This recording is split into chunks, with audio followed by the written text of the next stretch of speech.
I want to bring in CBS News State Department reporter Kylie Atwood from Washington. Kylie, we heard him say he wants to have the State Department get back their swagger. What did you make of his first remarks?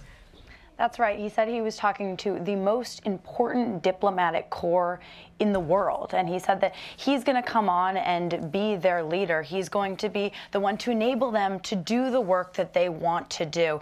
He said that they're the diplomatic face that achieves the outcome of America's foreign policy and therefore President Trump's foreign policy. And for the past year, after being led by Tillerson, there was some frustration at the State Department that they were not enabled to be the leaders on the foreign policy stage for the United States. And Pompeo is trying to, on his first day in the building, uphold his commitment to enabling them to do their work. We also heard him be kind of playful, talking about how he's not going to spend much time on the 7th floor, which is the executive floor at the State Department, saying that he wants to be out talking with the people. He doesn't want to look down on them or talk down to them, but he wants to hear their thoughts. And he's seen the work that they have done. He was a member of Congress. He traveled internationally, and when he would go to foreign countries, he saw the work that the diplomatic officers from the State Department were doing. And so today he's making his commitment to upholding their efforts. And also, he said that President Trump is going to be coming over to the State Department tomorrow.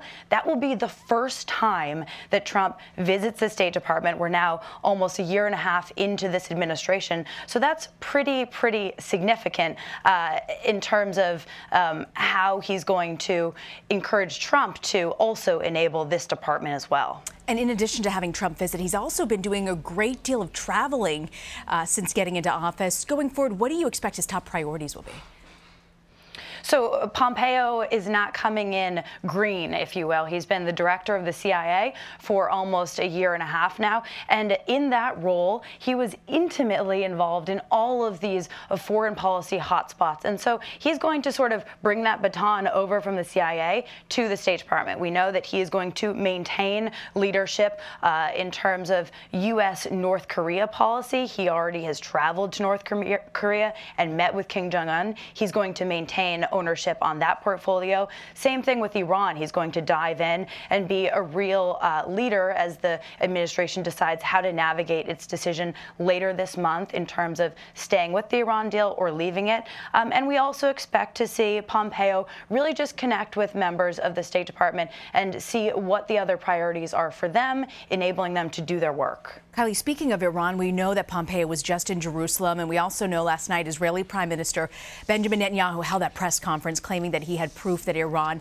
has continued to develop nuclear weapons since signing a deal in 2015 to stop those efforts. What do you think this means for the U.S.? What can we expect Pompeo's role to be? Typically in Mideast talks of any sort, we've seen Jared Kushner, the president's son-in-law. Where do you think he's going with this?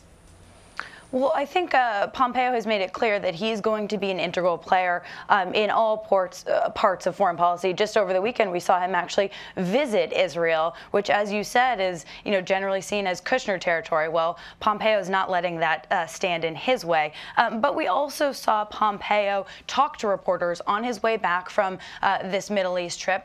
And he said that, yes, there is new information that Netanyahu revealed about Iran and its nuclear program in the past, but Pompeo would not say that this new information of its nuclear program historically is going to necessarily mean that Iran is violating the nuclear deal. He said that the U.S. received all of these documents a few weeks ago. We've learned that, and they're still going through them, but he's going to leave it up to the lawyers to determine if it actually means that Iran is violating the deal. At this point, we haven't seen any proof of that.